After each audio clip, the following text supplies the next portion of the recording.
Hello everyone and welcome back to the channel. So भी chapter 1 solution में से most important 10 numerical हम इस वीडियो में सोल्व करने वाले हैं। तो आपने इन सभी न्यूमेरिकल्स के सभी कॉन्सेप्ट्स को ध्यान से अंडरस्टैंड करना है, जिसके बाद एग्जाम में आने वाले सॉल्यूशन चैप्टर के न्यूमेरिकल्स आपके ईजिली सोल्व आउट हो जाएंगे। तो इन न्यूमेरिकल्स को ध्यान से सुनना भी, इसके साथ ही मैं आपको कुछ न्यूमेरिकल्स प्रैक्टिस के लिए भी प्रोवाइड करवा दूंगा। तो उनको प्रैक्टिस अगर आप लोगों ने साथ में ही कर लिया तो भी इस चैप्टर में से आने वाला कोई भी न्यूमेरिकल हो वो आप लोग इजीली सोल्व कर सकेंगे। सो स्टार्ट करते हैं। सबसे पहला हमारे पास न्यूमेरिकल है, इस solution of the glucose in water is labelled as 10% weight by weight, density of the solution is 1.20 gram per ml, calculate the molarity. अब देखो, आपको बेसिक फार्मूले आते होने चाहिए कि मोलैरिटी का क्या फार्मूला होता है। ठीक है, अब देखो कौन कौन से यहाँ पर फार्मूला अप्लाई होने हैं, वो सभी फार्मूला की शीट यहाँ पर है। आप लोग वीडियो को पॉज कर इन फार्मूला का स्क्रीनशॉट लेकर सेव कर सकते हैं, अदरवाइज आपको इनकी पीडीएफ फाइल भी प्रोवाइड हो जाएगी। तो ये आगे के कुछ फार्मूले हैं, तो ये सभी फार्मूले हम लोग यूज़ करने वाले हैं इस वीडियो में। जैसे जैसे जहाँ जहाँ फार्मूला आएगा आपको वहीं पर रिवाइज हो जाएगा। ठीक है, तो यहाँ पर आते हैं कि हमें मोलैरिटी सोल्व करनी है। मोलैरिटी का फार्मूला क्या होता है भी, number of moles of the solute divided by volume of the solution into the 1000 अगर हमारी वॉल्यूम होगी इन ml। तो हमने क्या करना है भी, सबसे पहले हमें दिया क्या है कि 10% वेट बाय वेट सॉल्यूशन। इसका मतलब क्या होता है कि हमारा जो सॉल्यूट कितना है भी 10 ग्राम इन the 100 gram of the solution, मतलब टोटल 100 ग्राम है, उसमें से 90 ग्राम हो जाएगा हमारा सोलवेंट और बाकी का 10 ग्राम हो जाएगा हमारा सॉल्यूट। तो सॉल्यूट का मास आ गया, सॉल्यूट को हम लोग बी के साथ रिप्रेजेंट करते हैं, that is the given mass. Glucose का मोलर मास आप लोगों को फॉर्मूला याद रखना होगा, उसका मास भी याद रख लो। ग्लूकोज का होता है 180, उससे हमने सोल्व कर लिया। दूसरी साइड पर है भी weight of the solution, that is the 100 gram, और हमें साथ में दी हुई है भी density of the solution. Density और वेट से हम लोग इसकी वॉल्यूम सोल्व कर लेंगे। So volume is equals to the mass by density, वहां से हमने वॉल्यूम ऑफ द सॉल्यूशन को सोल्व आउट कर लिया। अब इतना आइडिया हो गया अभी। अब हमारे पास यहाँ पर भी क्या कुछ आ चुका है, that is the given mass of the solute, molar mass of the solute and the volume of the solution. तो यही सभी टर्म्स की हमें रिक्वायरमेंट थी। ऊपर रखेंगे नंबर ऑफ मोल्स यानी कि given mass of the solute divided by the molar mass of the solute. ये दोनों आंसर यहाँ पर यूज हो जाएंगे। ठीक है, डिवाइड में आएगी भी वॉल्यूम ऑफ द सॉल्यूशन, वो हमने यूज कर ली, इनटू करेंगे 1000। तो अब इसकी कैलकुलेशन आप लोगों ने खुद करनी है अभी। ये दोनों जीरोज इसके साथ सोल्व आउट हो जाएंगी और बाकी इसका यहाँ से पॉइंट हटाएंगे तो नीचे 2 जीरोज आएंगी, वो सोल्व होकर हमारे पास बच गया 12/18। तो यहाँ से आप लोग इसको ईजिली सोल्व कर पाएंगे। इतना क्लियर है अभी। तो ये थी हमें कैसे मोलैरिटी को सोल्व करना है। क्लियर है, तो आगे चलते हैं अभी। हमारा second numerical, vapour pressure of the pure water at a certain temperature is this one. ठीक है, प्योर वाटर का ये हमारा वेपर प्रेशर है। If 0.1 mole of A non volatile non electrolyte. अब देखो सॉल्यूट हम लोग नॉन वोलेटाइल ही यूज करते हैं, उन्हीं सॉल्यूट्स के लिए ही हमारी कोलिगेटिव प्रॉपर्टीज जो हैं वो शो होती हैं। अब साथ में उसने ये दे दिया है कि नॉन इलेक्ट्रोलाइट है, यानी कि सॉल्यूट के कोई भी यहाँ पर आयनाइजेशन वगैरह नहीं हो रही। ठीक, सो इसका मतलब है भी सॉल्यूट की डेसोसिएशन नहीं हो रही है। ठीक है, तो हमें वेंटो फैक्टर वगैरह यूज करने की यहाँ पर जरूरत है नहीं। सो इसको डिसोल्व किया गया है in the 100 gram of the water, calculate the resultant vapour pressure of the solution. तो हमें सॉल्यूशन का वेपर प्रेशर सोल्व करना है, रोल्स लॉ अप्लाई होगा। रोल्स लॉ हमें क्या बताता है भी, vapour pressure of the solution जब हमने नॉन वोलेटाइल सॉल्यूट ऐड किया हो is equals to the vapour pressure of the pure solvent into the mole fraction of the solvent. तो हमें basically mole fraction of the solvent को solve कर लेना है। तो हमें ये वैल्यू दी गई थी भी प्योर वाटर का वेपर प्रेशर। ठीक है, पीए नोड के साथ हम लोग प्योर कंपोनेंट को शो करते हैं। ए हम अज्यूम कर रहे हैं फॉर दी वाटर, बी हम रिप्रेजेंट कर रहे हैं फॉर दी सॉल्यूट। तो given weight of the solvent है भी हमारे पास 100, दैट इज दी वाटर, और molar mass of the water is that is दी 18। तो यहाँ से हमने moles of the water solve कर लिए। सॉल्यूट के मोल्स हमें ऑलरेडी स्टेटमेंट में दिए हुए हैं, हमें उसको सोल्व करने की ज़रूरत नहीं है। 0.1 मोल वो हमें दिया गया था। तो हमारे पास NA और NB दोनों के मोल्स आ चुके हैं। हमें मोल फ्रैक्शन ऑफ A चाहिए तो हम लोग मोल्स ऑफ ए को ऊपर रखेंगे, डिवाइड में रखेंगे भी टोटल मोल्स, इनके आंसर यूज़ किए और इसको डिवाइड करके आप लोगों को वैल्यू सोल्व करनी होगी। So this is the mole fraction of the water यानी कि सोलवेंट। तो हमारे प्रेशर का फार्मूला क्या था अभी, P A naught into X A, यानी कि प्योर कंपोनेंट वाटर का vapour pressure into its mole fraction in the solution. तो इसको मल्टीप्लाई करेंगे तो आंसर आ जाएगा सोल्यूशन का वेपर प्रेशर प्योर सोलवेंट से, ठीक है ना, स्मॉल होगा, लोअर वैल्यू का होगा। तो यहाँ पर था 23.80, यहाँ पर आ गया 23.37। सो हमारा वेपर प्रेशर लो हो जाता है, डिक्रीज हो जाता है। क्लियर है अभी? चलो, इसके बाद है कि a non volatile solute X with molar mass this one when dissolved in 78 gram of the benzene reduced its vapour pressure to 90%। अब देखो, जब हमने बेंजीन में कोई नॉन वोलेटाइल सल्यूट ऐड किया तो बेंजीन का वेपर प्रेशर हो गया रिड्यूस टू 90%, यानी कि जो भी पहले था अब 90% उसका हो चुका है। यानी कि अगर हम अज्यूम करें कि पहले वेपर प्रेशर था अभी 100, अब बाद में कितना वेपर प्रेशर है, दैट इज दी 90। इतना क्लियर है? चलो, तो molar mass of the solute हमें दिया हुआ है स्टेटमेंट में, दैट इज दी 50। ठीक है, गिवन मास हमने सोल्व करना है भी, ठीक है ना, सल्यूट का, तो उसको हमने अज्यूम कर लिया, दैट इज दी W। अब molar mass of the benzene हमने सोल्व किया उसके फार्मूले से, दैट इज दी 78, और 78 ही उसने दिया है बेंजीन का गिवन मास।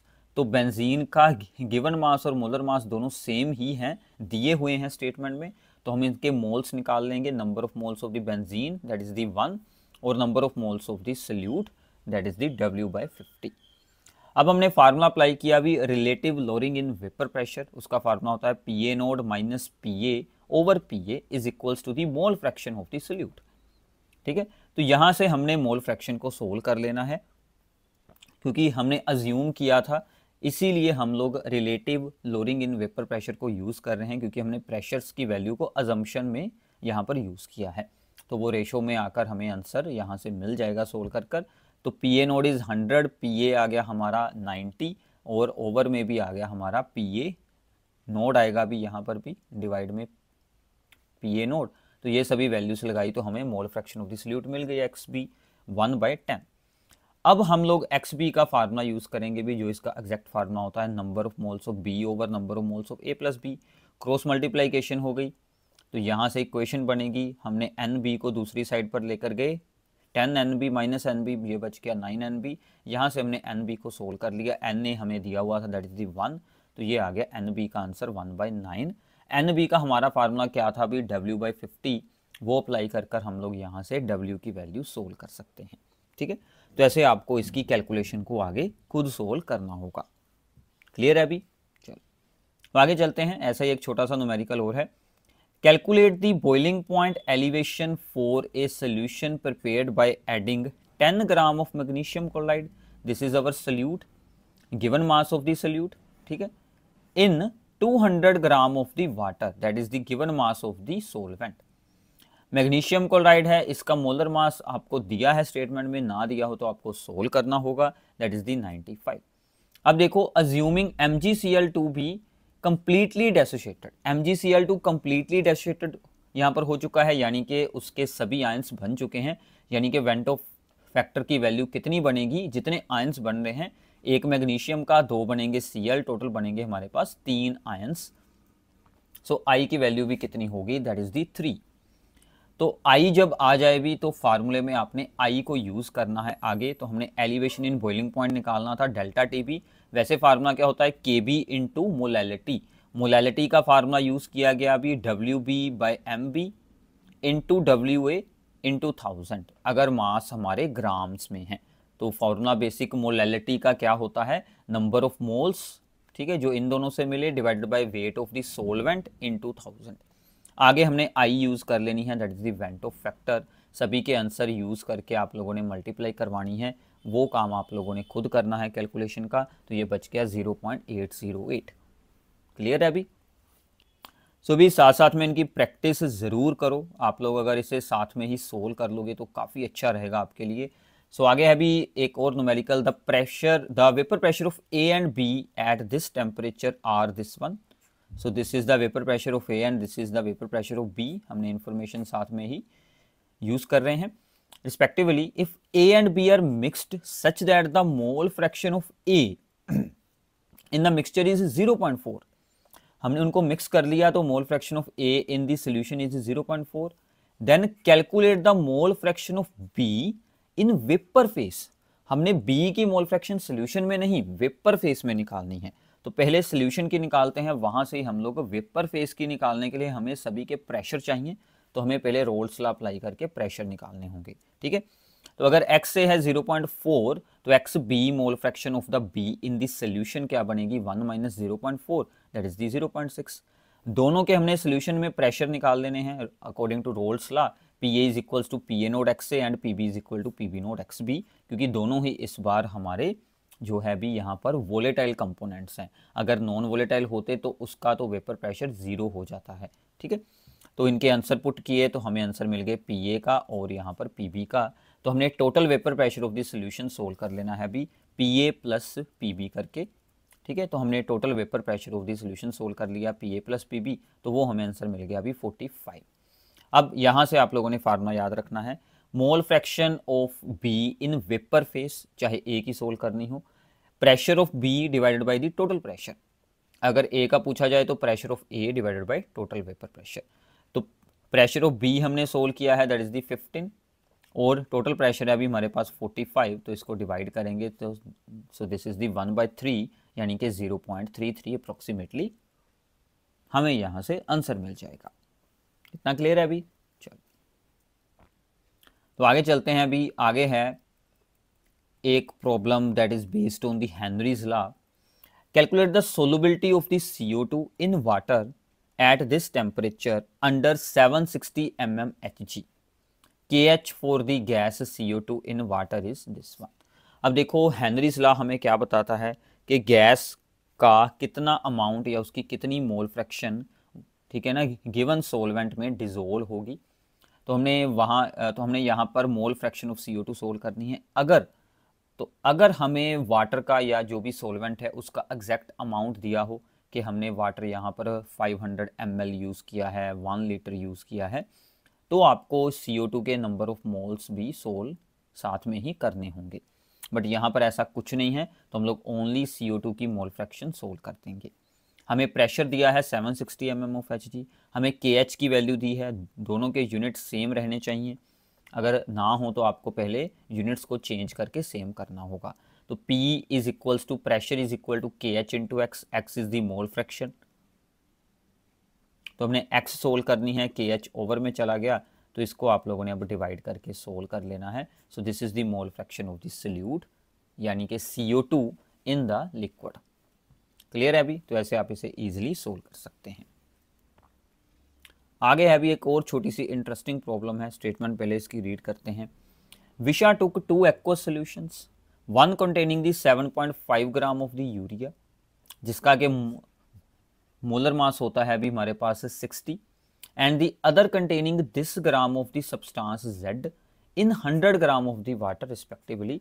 मतलब उसने 2 सॉल्यूशन बनाए हैं, दोनों में वाटर है भी 100, एक में यूज़ किया गया है यूरिया और दूसरे में यूज़ किया गया है भी यहाँ पर कोई सब्सटेंस है Z, दोनों का गिवन मास हमें दिया गया है।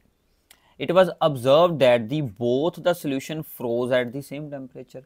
अब देखो अगर हम लोग वाटर से स्टार्ट करते हैं, वाटर का अपना फ्रीजिंग पॉइंट 0 होता है, तो दोनों सोल्यूशन सेम टेम्परेचर पर जाकर फ्रीज हो रहे हैं, तो इसका मतलब दोनों में डिप्रेशन इन फ्रीजिंग पॉइंट यहाँ पर इक्वल आएगा।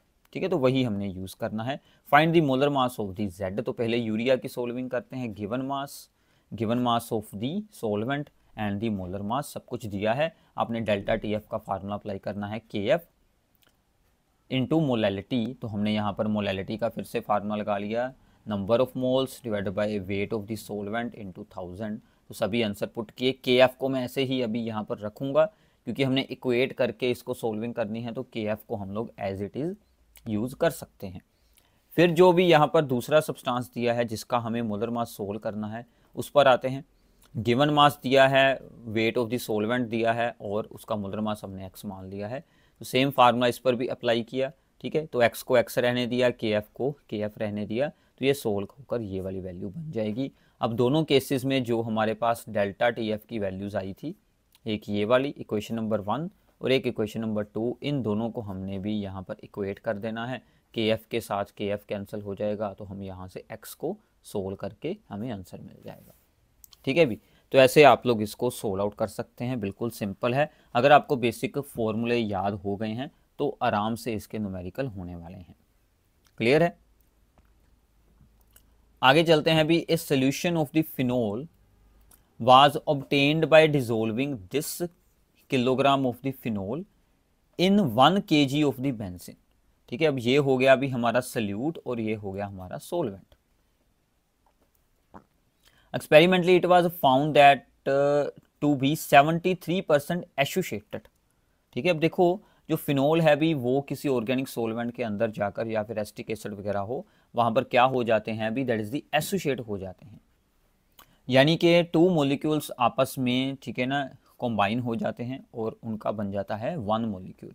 तो हमारे पास नंबर ऑफ पार्टिकल्स जो हैं अभी वो डिक्रीज होते हैं। तो इसी सिचुएशन को देखते हुए हमें सोल्व करना है calculate the depression in freezing point. अब देखो जब भी सोल्यूशन में एसोसिएशन या फिर डेसोसिएशन हो, तो अगर आपने डिप्रेशन इन फ्रीजिंग पॉइंट या फिर बॉइलिंग पॉइंट की एलिवेशन कोई भी आप लोगों ने कोलिगेटिव प्रॉपर्टी सोल्व करनी है, तो सभी के फार्मूले के आगे हमें आई यानी कि वेंटो फैक्टर यूज़ करना है। तो पहले उसी को हमने सोल्व करना है। सो भी अब इसमें एसोसिएशन है 73% यानी कि 0.73। फिनोल बनाएगा भी सोल्यूशन में जाकर डाइमर, यानी कि 2 मॉलिक्यूल्स आपस में अटैच होंगे और वो दोनों बन जाएंगे 1 molecule due to the hydrogen bonding. अब देखो अल्फा का फार्मूला क्या होता है कि degree of association is equals to I-1, over में आएगा भी 1/n-1। यहाँ पर n क्या है भी, कितने मॉलिक्यूल्स अटैच हो रहे हैं जिनके साथ एक मॉलिक्यूल बनने वाला है। तो n की वैल्यू हमारे पास होगी भी 2 और i हमने सोल्व करना है, तो यहाँ पर 1/2 - 1 बच गया -0.5।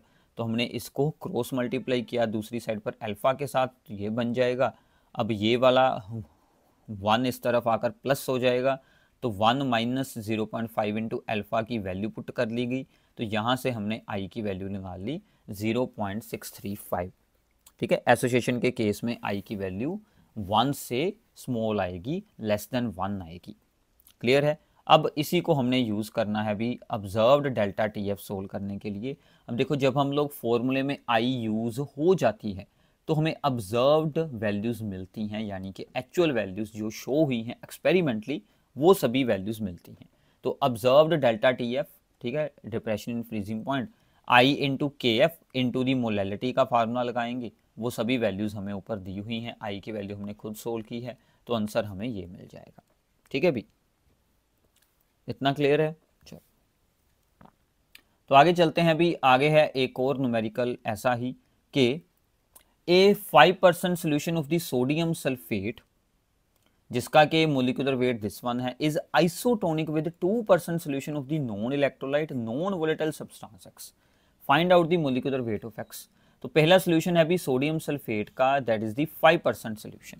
अब देखो 5% का मतलब क्या होता है कि 5 ग्राम हमने 100 ग्राम में, ठीक है ना, यूज़ किया है वो सोल्यूट। तो इसका गिवन मास हो गया अभी 5 ग्राम, मोलिकुलर वेट हमें ऑलरेडी इसका दिया है, तो हम इसके नंबर ऑफ मोल सोल्व कर लिए। Given mass by molar mass, that is दी 5/322। आई की वैल्यू यहाँ पर कितनी आएगी भी, 3 आएगी। अब देखो हमें सोल्यूशन, हमें स्टेटमेंट में इसके बारे में बताया नहीं था, बट आप लोगों ने इसके बारे में खुद ध्यान रखना है कि अगर कोई सोल्यूट है जिसके के आयंस बन सकते हैं, उसके आयंस बनाकर आप लोगों ने आई की वैल्यू यूज़ कर लेनी है। ठीक है भी, अब हमने यहाँ पर सोल्व किया भी osmotic pressure, that is the I into N by V R T. तो आर टी मैं ऐसे ही यहाँ पर रखूँगा, बाकी सभी वैल्यूज़ मैंने यूज़ की। यहाँ पर आई की वैल्यू, ठीक है ना, नंबर ऑफ मोल्स की वैल्यू, और आर टी बाई वी हम लोग एज इट इज़ ही रखेंगे, क्योंकि यहाँ पर आइसोटोनिक है तो उन दोनों को इक्वेट करेंगे, दोनों के वेपर प्रेशर, तो ये वैल्यूज़ सोल्व हो जाएंगी। सिमिलरली भी हमने सब्सटेंस जो हमें दिया था भी दूसरी साइड पर, that is the substance x, उसकी इन्फॉर्मेशन यूज़ की है, वो हो गया 2 ग्राम इन 100 ग्राम। तो उसका गिवन मास हो गया भी 2, मोलर मास हमने m अज्यूम कर लिया, सो n2 हो गया भी हमारा given mass by molar mass 2/m। आई की वैल्यू होगी भी यहाँ पर 1, बिकॉज वो नॉन इलेक्ट्रोलाइट है। तो इसका भी हमने ऑस्मोटिक प्रेशर, ठीक है, सोल्व कर रख लिया है। अब दोनों के ऑस्मोटिक प्रेशर आपने आपस में कर देने equate, R T by V solve हो जाएगा। तो यहाँ से आप लोगों ने m को सोल्व कर लेना है। सो इसके बाद अभी वन मोर इम्पोर्टेंट न्यूमेरिकल के 3.9 gram of the benzoic acid dissolved in the 49 gram of the benzene. तो फिर से बेंजोइक एसिड को बेंजीन में ऐड करेंगे तो क्या होगी भी association. Shows a depression in freezing point this one. इतना depression in freezing point show कर रहा है, यानी कि ये वैल्यू एक्सपेरिमेंटल है, ऑब्जर्व्ड वैल्यू है। Calculate the van't Hoff factor and predict the nature of the solute. यहाँ पर एसोसिएशन हुई है या फिर डेसिएशन हुई है, वो आप लोगों ने सोल्व आउट करना है, आई की वैल्यू निकालनी है और अल्फा भी सोल्व करना है। ठीक है, अब देखो ऑब्जर्व्ड वैल्यू हमें दी गई है, ऑब्जर्व्ड डेल्टा टी एफ हमें दिया हुआ है ऑलरेडी। हमें अपने फॉर्मूले वाला, ठीक है, डेल्टा टी एफ निकालना है, यानी कि आई का नॉर्मल फार्मूला अप्लाई करें विदाउट कंसिडरिंग दी एसोसिएशन और डेसिएशन। तो गिवन मास दिया था, मोलर मास होता है भी, ठीक है, वो हमने फार्मूले से सोल्व कर लिया। तो given mass of the solvent हमें दिया हुआ था, ये सभी वैल्यूज़ आप लोगों ने यूज़ करके depression in freezing point normal है निकाल लेना है। अब इसको पॉइंट के आगे एटलीस्ट 2 डिजिट्स, और अच्छा रहेगा कि आप लोग डेसिमल प्लेस के बाद, ठीक है ना, एटलीस्ट 3 डेसिमल प्लेस तक इसके डिवाइड करें जब भी आप लोग इनको सोल्व आउट कर रहे हैं।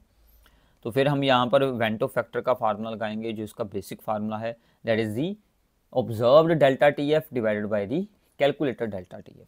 ऑब्जर्व्ड वैल्यू ये है भी जो हमने ऑब्जर्व की है, ठीक है, जो हमें स्टेटमेंट में दी है, और हमारे अकॉर्डिंग ये वैल्यू आ रही है, ठीक है ना, थ्योरी के अकॉर्डिंग। तो इन दोनों को हमने डिवाइड किया तो आंसर बन गया 0.506। ठीक है, तो ये हमारे पास भी आई की वैल्यू है। तो आई की वैल्यू 1 से स्मॉल है तो क्या होगी भी एसोसिएशन होगी यहाँ पर। ठीक है, अब एसोसिएशन हो रही है तो हमें ये जानकारी रखनी होगी कि जो बेंजोइक एसिड है भी वो बेंजीन में जाकर क्या बनाता है, डाइमर बनाता है। डाइमर यानी कि n की वैल्यू फिर से 2 लगेगी और हमें अल्फा सोल्व करना है। So alpha is equals to i-1 over 1 over n-1। तो सभी वैल्यूज लगाएंगे तो यहाँ से हमें आंसर मिल जाएगा। इतना क्लियर है अभी? तो ये एक न्यूमेरिकल था जिसमें आप लोगों को ऑब्जर्व्ड वैल्यू दी थी, फिर आपने उससे सोल्व किया भी वेंटो फैक्टर, फिर आपने उसको यूज़ कर सोल्व किया भी अल्फा। ऐसा ही एक और न्यूमेरिकल भी जो हमारा इस वीडियो का लास्ट न्यूमेरिकल है, कैलकुलेट दी वेंटो फैक्टर। फिर से हमें वेंटो फैक्टर निकालना है। दिस सोल्ट है if the degree of the dissociation is this one. तो ये वाला इजी हो गया अभी। What will be the boiling point of the solution if concentration is 1 molar, वो हम लोग बाद में सोल्व करेंगे। अब देखो सबसे पहले इसको ब्रेक करो, जो भी स्क्वायर ब्रैकेट का पार्ट है उसको हमने एज इट इज़ ही रखना है, उसके आयंस बिल्कुल नहीं बनाने। सो भी यहाँ से आएंगे हमारे पास 3K पॉजिटिव और साथ में आ जाएगा भी ये एक FeCN6 वाला आयन। टोटल हमारे पास 4 आयंस हो गए। ठीक है, तो हमें भी स्टेटमेंट में अल्फा की वैल्यू तो ऑलरेडी दी हुई है, तो हमने अल्फा का ही फार्मूला, ठीक है, अप्लाई किया। तो अल्फा का formula in case of the dissociation क्या होता है, i-1 ओवर m-1, और m यहाँ पर क्या है भी, number of the ions produced. ठीक है, तो वो हमारे 4 बने हैं, तो हमने ये वैल्यूज लगाई और i की वैल्यू यहाँ से सोल्व कर ली भी 1 + 3 अल्फा। तो ये हमें सोल्व कर ये आंसर मिल जाएगा। ठीक है भी, चलो, तो i की वैल्यू होगी भी आपकी 3.556। अब हमें सोल्व करनी है कोलिगेटिव प्रॉपर्टी, यानी कि एलिवेशन इन बॉइलिंग पॉइंट की वैल्यू। वो आएगी भी I इंटू के बी इंटू मोलैलिटी। मोलैलिटी हमें ऑलरेडी स्टेटमेंट में दी हुई थी कि ये 1 मोलर सोल्यूशन है। KB की वैल्यू हमें दी गई है, I हमने खुद सोल्व की है। सभी को आप लोगों ने यहाँ पर मल्टीप्लाई करवा देना है तो आंसर आ जाएगा। तो इतना एलिवेशन हुआ है तो नॉर्मल होता है बॉइलिंग पॉइंट 100 डिग्री, इतना एलिवेशन हुआ है तो टोटल कितना बन जाएगा 101.8 डिग्री सेल्सियस। ठीक है, तो ऐसे अगर आप लोगों को अल्फा दिया हो तो पहले आप लोगों ने I सोल्व करना है, फिर आगे की सोल्विंग आप लोगों ने वहाँ से कर लेनी है। इतना क्लियर है अभी? तो ये थे भी most important 10 numericals. I hope कि आप लोगों ने अच्छे से इनको, ठीक है, अंडरस्टैंड किया होगा। इसकी PDF और साथ में एक प्रैक्टिस न्यूमेरिकल्स की PDF आप लोगों को हमारे टेलीग्राम ग्रुप में मिल जाएंगी, उसको ज्वाइन कर लो भी जाकर। ठीक है, फटाफट। काफ़ी सारे बच्चे और भी पूछ रहे थे कि बाकी के नोट्स भी, आपको सब कुछ वहाँ पर मिलेगा। अगर कोई भी आप लोगों को इसमें प्रॉब्लम है, कोई, ठीक है ना, डाउट है, या फिर किसी का आंसर मैच ना हो, तो आप लोग नीचे कमेंट्स में एक बार, ठीक है ना, अपनी प्रॉब्लम को शेयर ज़रूर करना। So thanks for watching this video. तो ऐसे ही आपको 1 बाय 1 सभी चैप्टर के मोस्ट इंपॉर्टेंट क्वेश्चंस की वीडियोस मिलती रहेंगी।